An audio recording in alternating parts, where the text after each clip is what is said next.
Welcome to iDream. Alcohol consumption injurious to health అని bottles పై రాసి ఉన్న మద్యం ప్రియులు మాత్రం అదేమీ పట్టించుకోరు. అకేషన్ ఏదైనా మద్యం ప్రియులకు ఫస్ట్ చాయిస్ పెగ్ పడాల్సిందే. ప్రపంచవ్యాప్తంగా దాదాపు అన్ని దేశాల్లోని ప్రజలకు ఉన్న అలవాటు ఇది. కొందరైతే ప్రతిరోజు క్రమం తప్పకుండా తీసుకుంటారు. మరి వీటిలో ఏది ఎక్కువ హానికరమో చూద్దాం.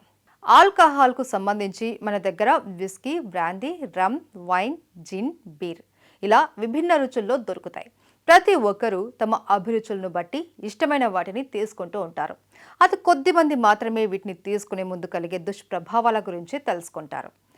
వైన్ ఒక రకమైన పులియబెట్టిన ద్రాక్ష రసం.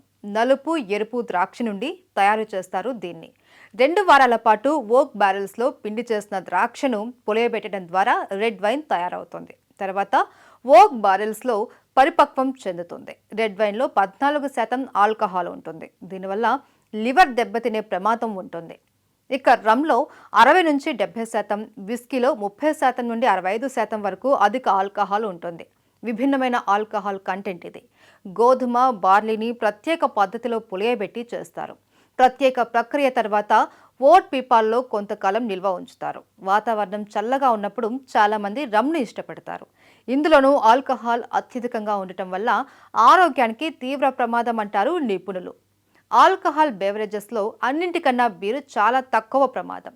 పండ్లు, ధాన్యం, బార్లీ రసాలతో బీర్ తయారు చేస్తారు. ఇందులో 4% నుంచి 8% లోపు ఆల్కహాల్ ఉంటుంది. అయితే ఆల్కహాల్ శాతం తక్కువగా ఉంది కదా అని బీరు, వైన్ లాంటివి తీసుకోవడం కూడా ఆరోగ్యానికి హానికరం. విస్కీతో లాభం అన్నది చాలా పరిమితంగా తీసుకున్నప్పుడు మాత్రమే. అది కూడా రోజులో 30 ml మించకూడదు అన్నది బేసిక్ రూల్.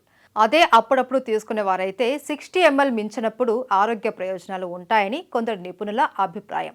కానీ పరిమితికి మించి తాగితే కాలేయం జబ్బులు, క్యాన్సర్ రిస్క్ పొంచి ఉన్నట్టే. మద్యపానం తరచుగా అధిక మోతాదులో తీసుకోవడం వల్ల కాలేయంలో కొవ్వులు పెరిగిపోయి ఫ్యాటీ లివర్ సమస్య ఏర్పడుతుంది. అంతిమంగా అది కాలేయ వైఫల్యానికి దారి తీస్తుంది అని వెబ్మేడ్ సంస్థ హెచ్చరిస్తోంది.